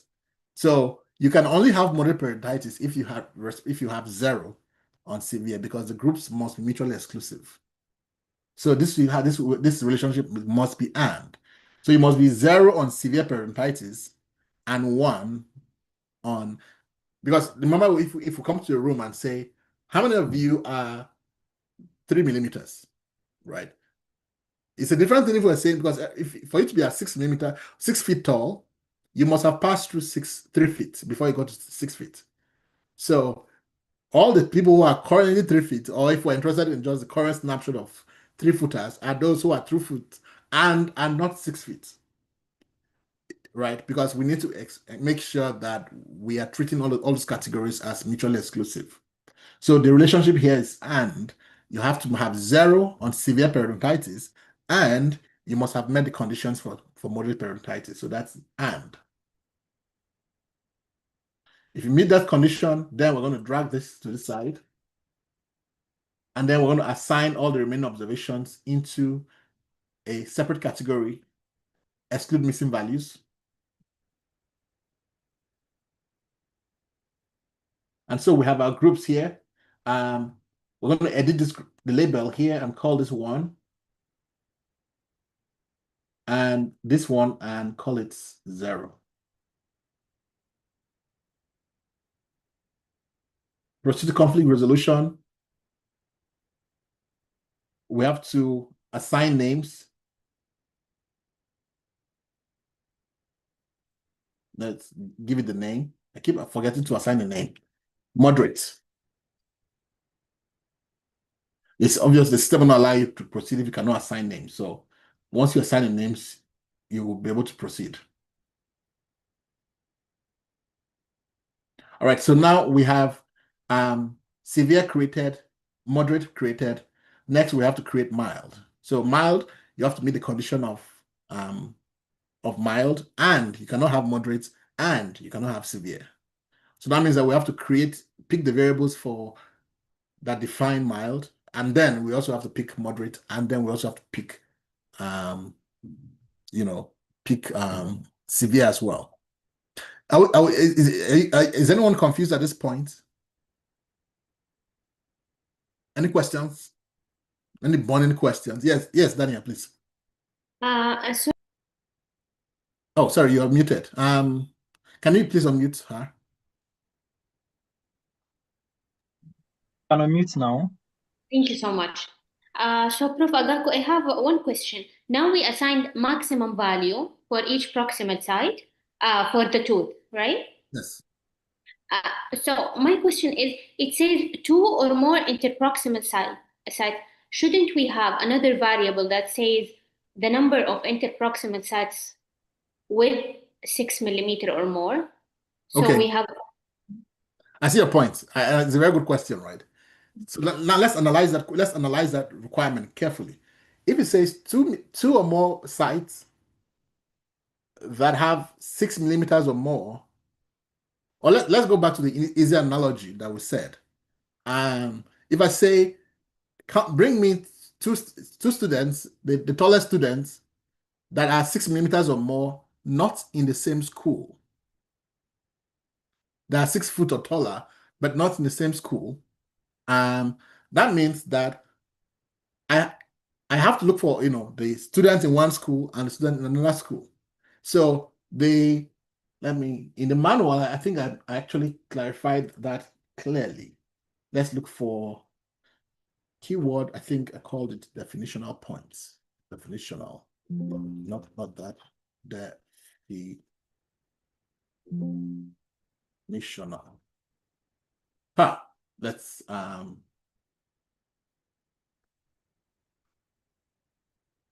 okay, good. So here, this is the point here. Phrases such as 2 or more interproximal sites with 6 mm loss of attachment not on the same tooth are equivalent to 2 or more teeth for which any interproximal site has attachment loss of 6 mm or more.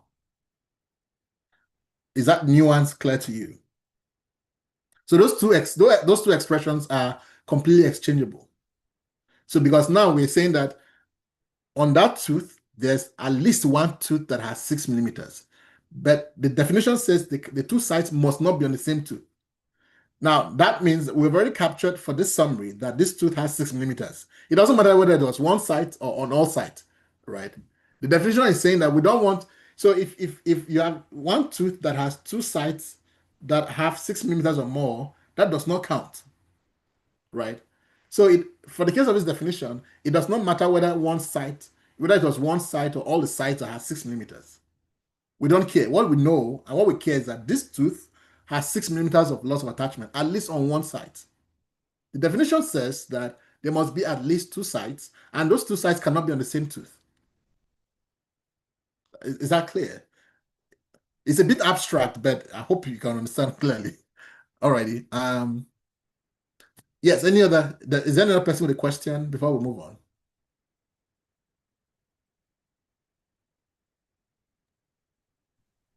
Use the react button to raise your hand.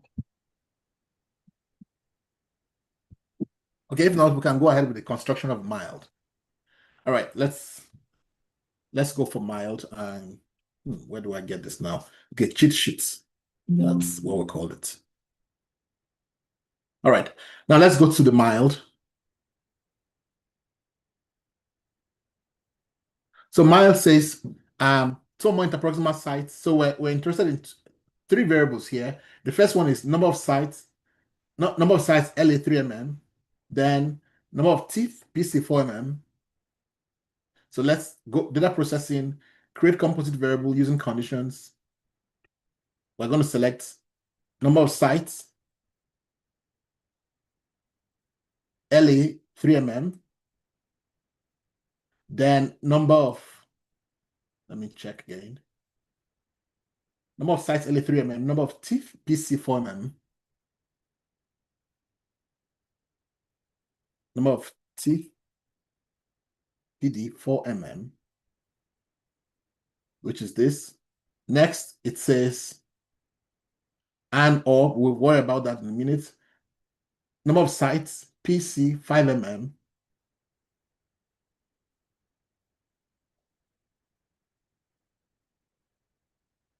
And then we need moderate. And then we need severe.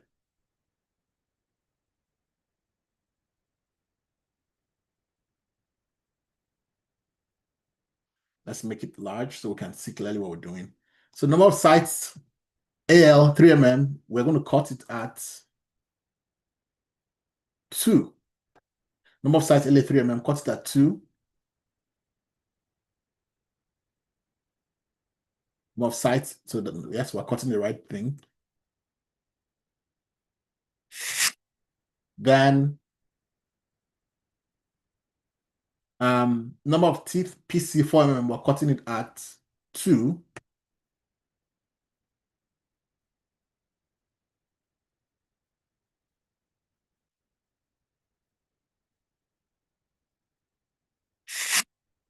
And then we have or exactly 1 interproximal sites. This is important. Exactly 1. So we are going to cut it at 1, but it's going to be a group of its own. So we're going to cut number of sites PD for 5 mm. We're going to cut it at 1. But according to the definition, we must treat that single number as its own group. So we're going to have to check this box and confirm. So it is its own group. So when we're creating a definition, because the definition says exactly one, not one or more. If we did not treat the group as its own group, that would be saying one or more. But the definition is very clear that it's exactly one. And you cannot have, so here we're saying the definition says this and the second one, the first one and the second one, first one and the second one, right? Then the result, next one, the next part says, or exactly one. So we're going to drag this to exactly one, this one here. So we're going to drag this to exactly one. So at one, the relationship is or, right? So or, and then it's not yet over, and you must be 0 on moderate, and you must be 0 on severe. You cannot have, you can only be one of those. So we're going to drag this to this. The relationship is and then we're going to drag this to 0 here, and the relationship is still and. And now we're going to drag this to this side. And then we're going to assign all the other observations into a group and exclude them, exclude missing values. So this, we're going to edit the label, call this 1. And we're going to edit the label here and call this 0.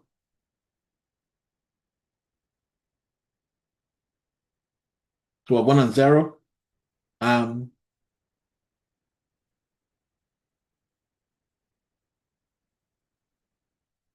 Do I keep forgetting this miles? Periodontitis.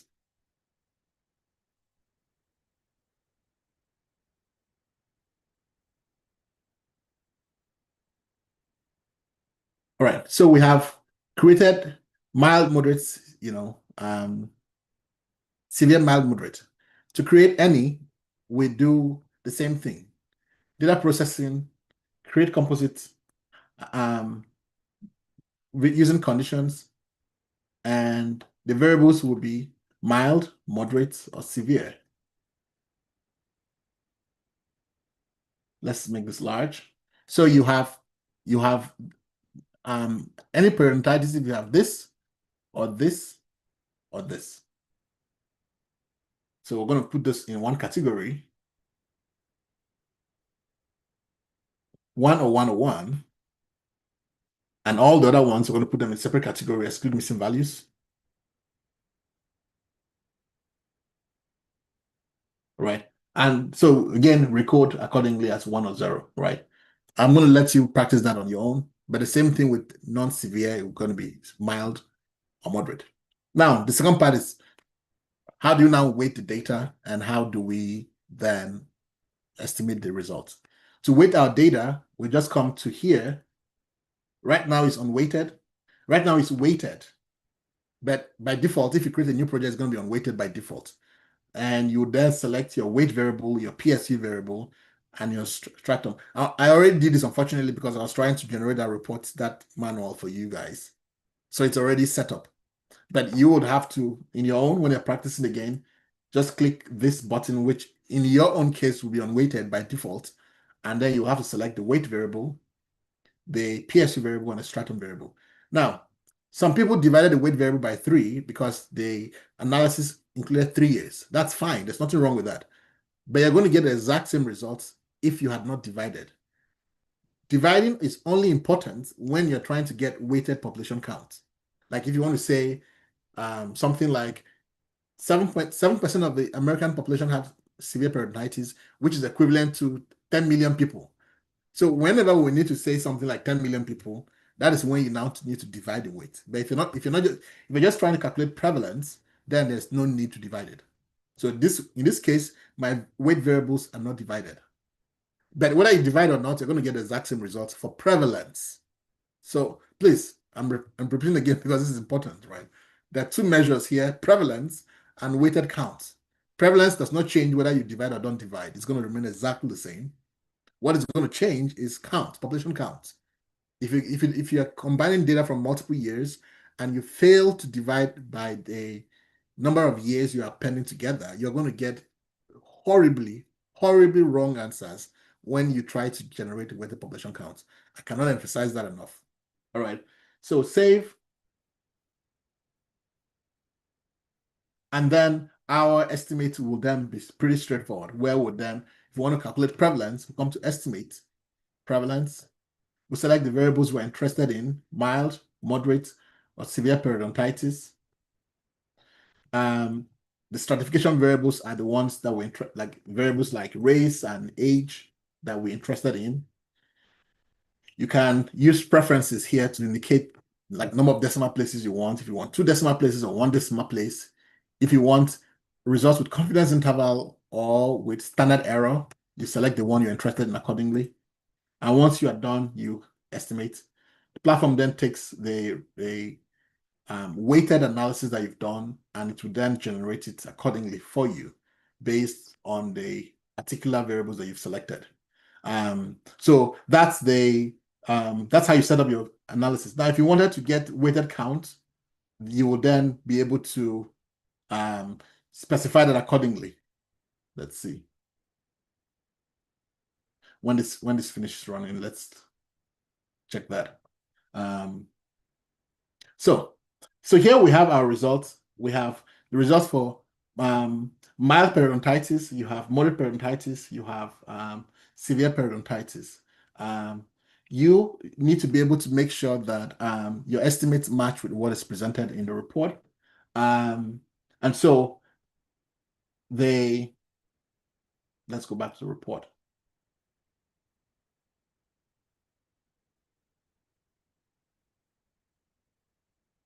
So here you have, you know what, let's not be lazy. Let's just calculate this or that measure so that we can just compare.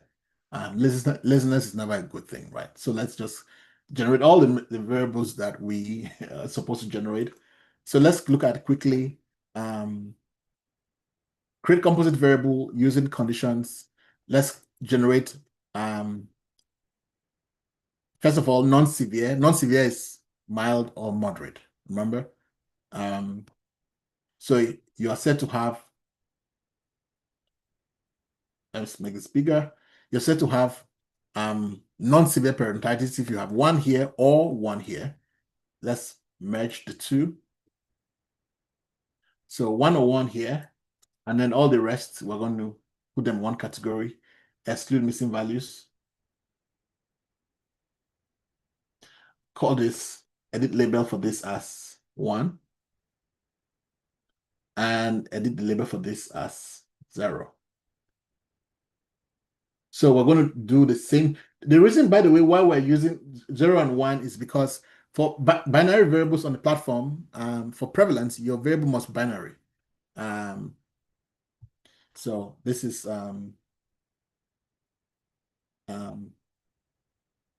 non-severe period.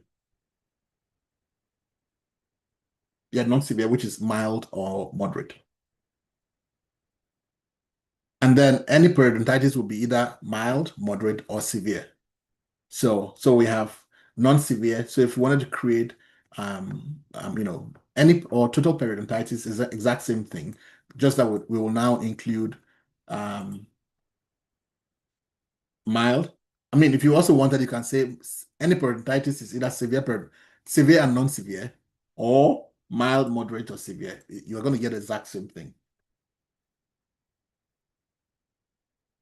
So let's make this, so 1 here, 1 here, or 1 here means any. So we're going to merge those two together. So again, the beauty of the visual method is that you can see what's going on. It's not, you can check what you can, you know, it's literally visible to your eyes, right? And then again, just assign things in bulk to a particular category. So in this case, this is 1 and 0. So edit label, this is 1. if you have, and this is 0,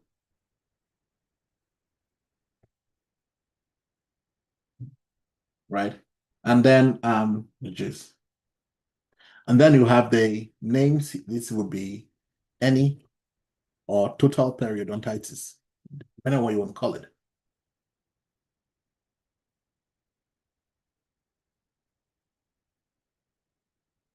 All right, now let's run the estimate this time around with all the variables so that we can compare with our benchmarks.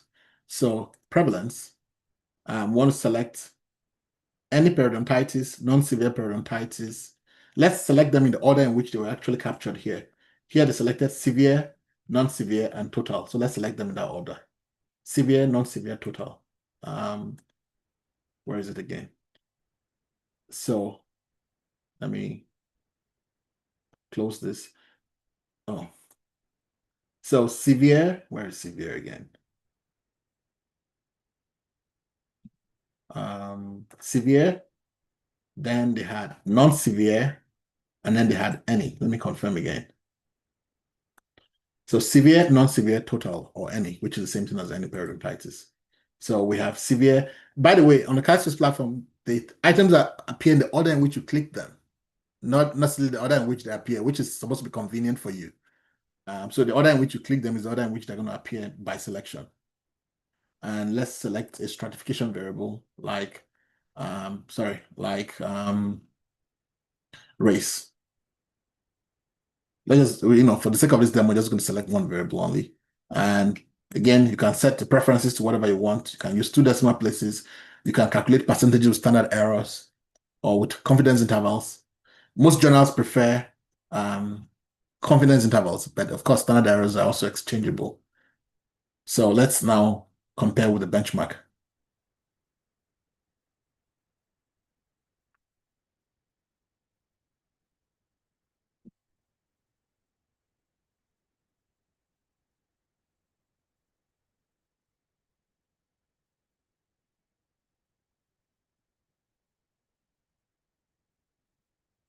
All right, so you have, again, the platform, for every analysis, it gives you the tables. It provides also the plot, the visualization for you, and it also writes out the results for you so that for those who may not know how to write science properly. So now let's look at the tape, go back to our table, and let's pull up the results. Let's minimize this so that we can actually, I have to pull this one out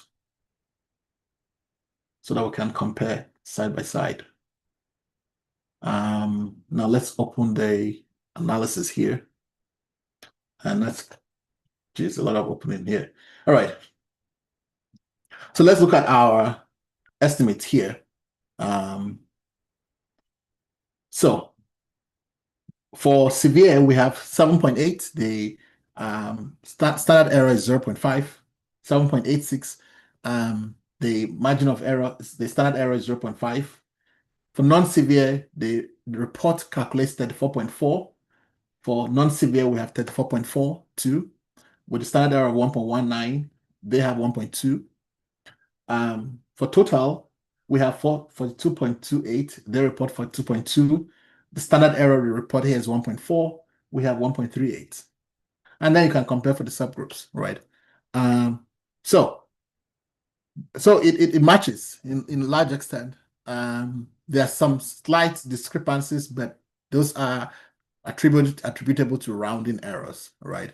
And also slight differences in how the original report may have implemented the case definitions. So for example, we saw in the one case where you had exactly one being interpreted as one or more. Those things may not have huge impact on the result, but you have some slight differences in how things are captured. And also sometimes differences also arise from how different software calculate things, like standard errors, or even how they round things.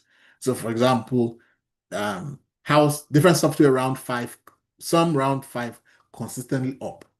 So if you have 44.5, it will always be rounded upwards. In other software, which is a more correct thing to do, you're supposed to round half up and round half down. because if you're constantly rounding 5 up, you are accumulating error, right? So that's not a good thing. So, but different software implement have different philosophies on how they do this, right? So this will qualify as consistency in how we expect definitions, right? And sometimes another source of error could be that sometimes we don't have the source code for how this was implemented, right? You don't really know the code. Like we can only see what we implemented. We don't know how they implemented it.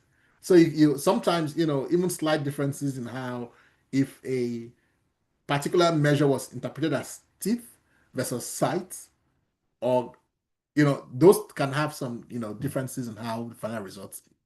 So, but bottom line, if anybody had provided this estimate for me, yeah, this is considered matching estimates. What is not considered matching estimates, which is what I saw a lot of, is if it says for 2.2 and you say for 2.3, that's understandable. That you cannot have, it's not allowed for you to have differences in the main estimate. That is not allowed. It's allowed to have some differences in the decimal places, because we can always attribute that to differences in rounding, right? But not in the main estimate itself, right? And definitely not like 5 percentage point differences. Which was, I chuckled when somebody was making a very clear argument to me that the estimates match is just 6 percentage points different. I'm like, wow. I'm like, 6 percentage points? You think 6 percentage points off is a match? My dear, it is not a match at all.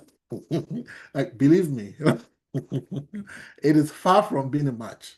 But anyway, we're going to stop there for now. But again, I'll just encourage you to, again, practice, right? Of course, this is a class setting and we may have just rushed through things because the goal is just to show you a big picture of how to think about the definitions.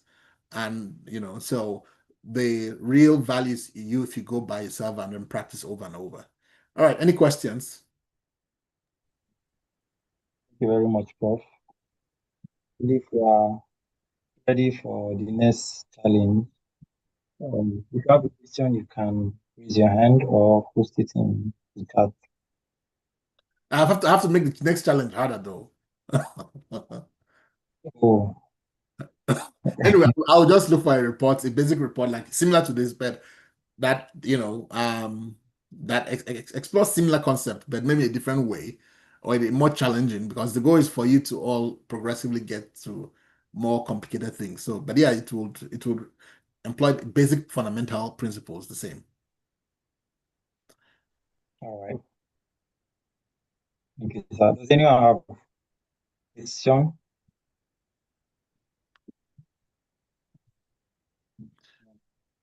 Okay. I've shared a link to the attendance. If you would want a certificate, you can complete the survey so we can issue you a certificate. Sorry, Prof. I have a question. Okay, please go ahead. So, well, I mean, I think for the capital N, like the population sample size, I wonder, like, do they have to match for you to get these exact values? So I think I spent a lot of time trying to make mine match, but despite that, I couldn't get a match. So I wonder about that. Unfortunately, right, authors don't always report what they are reporting. Like an author might say N of, okay, look at this, right? This N 10,683, right? It's hard for it, like it's okay. Some authors do a better job of reporting that than others. So, but I can assure you that in the vast majority of cases, I don't have a number to give you now, but in the vast majority of cases, what authors report as being their N is completely quite different from what they're analyzing. Half of the time, they just take the entire data set and report it that this is the sample size. Other times, they might take, because there are 3 things here, right? One, we might have all individuals who are in this data set. Another scenario might be all individuals who are in this data set and who met the inclusion criteria. Then you might have actual individuals who have complete cases, right? Those are all complete different sizes, but most times authors will report what is most easily accessible to them, which may not necessarily be what. So I wouldn't worry too much about that. If you did the case definitions correctly, because remember that the platform is automatically accounting for missing values. When you set 99 to missing and all of those, so you don't have to worry about you should get the exact same matching number if you handle your case definitions correctly. The most important thing is your case definitions. Does that answer your question? Yes, I was just, I think for me was, I was just wondering if when I noticed, when I was checking my table to see like differences, I noticed it was quite similar in some places, different in some others. So I was wondering if like my population or my sample size was like it was a bit different from what they had. So I was thinking it affected the precision of because my confidence intervals were a bit different from some in some areas. I was wondering if that could account for why like I was having such differences. Okay. No, I think the problem might have come from your case definitions. But if especially if the point estimates are being different, then most likely it came from your case definitions, not necessarily from the denominator. Okay, so Yeah, so please, I will encourage you to go and you can see that how it is so easy to make a mistake in this. That's the easiest thing in the world. You could what's in your brain versus what you're actually doing maybe miles apart. So this is precision work. You need to be very calm, and like what we did was very rushed work. But when you're doing it for like a manuscript for a paper or for application, oh, you really need to really focus on what you're doing, because you could make a mistake so easily and you would not even be aware of it.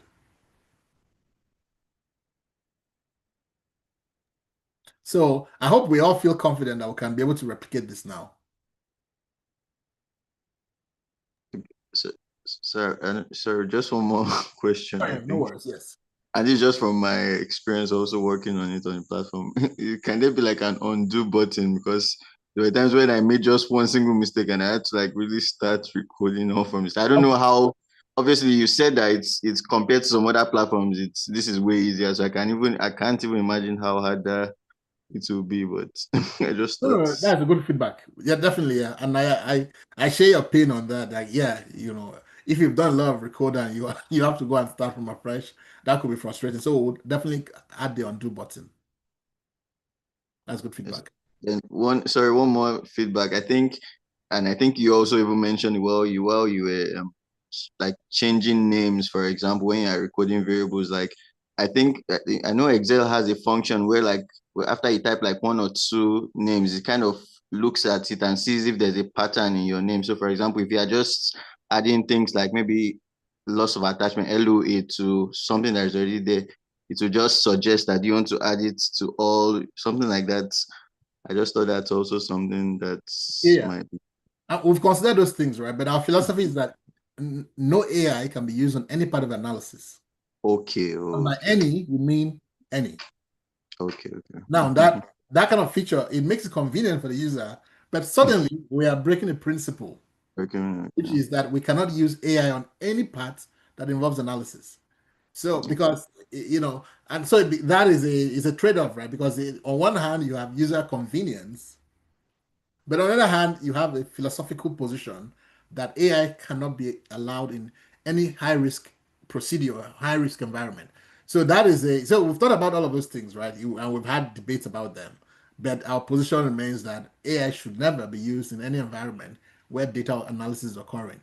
Now you can argue that, well, it's a low risk thing, like but you still have to incorporate AI in the infrastructure, And so for us, we feel that is not acceptable. So in those kind of instances, the user, should suffer a little bit, while we're absolutely sure that AI is kept off limits for all of our analytical procedures. Fair enough, sir. At least. Okay. Thanks for doing. Okay, Any questions? Yes, go ahead. Ilya, are there any questions? Are we all set? I was just asking if anyone has a question, but I think we are set. Okay, awesome. All right, thanks everyone. Have a great weekend. Thank you very much, sir. All right, bye. Yes. Take care. Thank you, sir. Bye. Ben, was today Hebrew or I don't even know. Then maybe you can quickly summarize this lecture for us. Hi, Diana. It's good to have you here today. You've been very engaging. Adeyemi, thank you for engaging the session. Good to see you in our next class.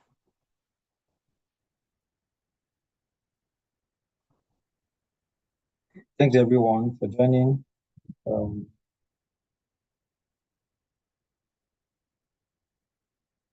Do enjoy the rest of your day.